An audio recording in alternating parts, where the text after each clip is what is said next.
Hello guys, kumusta kayong lahat? Nais ko lang ipakita itong ating bagong linis sa araw na ito. Kakatapos ko lamang, kaya nga nais kong ipakita sa inyo.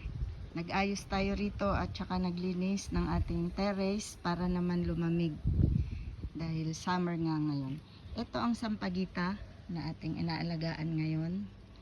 Itong tower plant natin na nilipat natin ng lokasyon.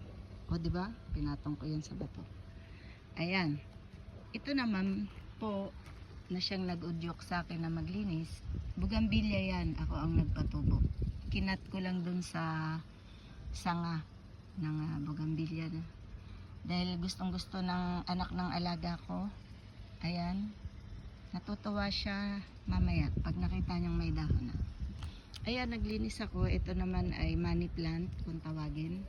Ito naman nagsisimula ng gumapang yung bagong tanim natin na ubas. Dito naman sa gawin na to guys, sinayos din natin ang salansa ng mga bisikleta. Mamaya pag lumilim-lilim, lilinisin ko yung grounds para naman magandang tingnan. Sa gawing ito naman, nilinis na rin natin. Nagdamo ako dyan. At ito nga pala guys, gusto kong makita ninyo kung paano ako magdilig. Ito. I-activate ko lang yung water sprinkles ng garden. As you can see, hanggang dun yan. Diba?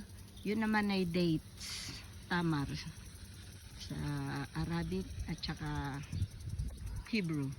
Hindi ba? Napakaganda. Ganyan, walang kahirap-hirap magdilig guys. Bubuksan mo lang, i-connect mo dun sa gripo. Ayun ang malunggay natin. Dadaling ko rin pala kayo para madalaw natin muli ang ating maisan dito sa ating munting garden. Ito ang saging. Napakarami nating tanglad. Lemongrass. Tinola. Ayun, kikita nyo, meron pa tayo dun. Dito mga sili, tumubo na rin ang ating ampalaya. Oh. Yun naman ang ating kamote later, few months from now. Ayan, nagtubuan na rin ang ating kangkong, Chinese kangkong. Ganon din naman itong bagong tanim natin na month-old na mais, di ba? Sili, dito kamatis, nagsisimula na rin magsilak yan. Ito yung maisa natin, nauna nating tinanim. Hindi ba napakaganda? Oh, doon naman meron tayong cherry tomato. Okay guys, yun lamang at paki-subscribe nyo ako sa aking dito sa ating YouTube channel at magkakaroon tayo ng you subscribe, I share. Palagi kayong manatiling nakasubaybay.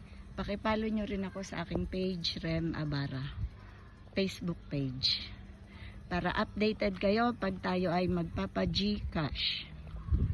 You subscribe, I share. Gcash 500 is real, 'di ba? Okay guys, bye-bye. Yun lamang.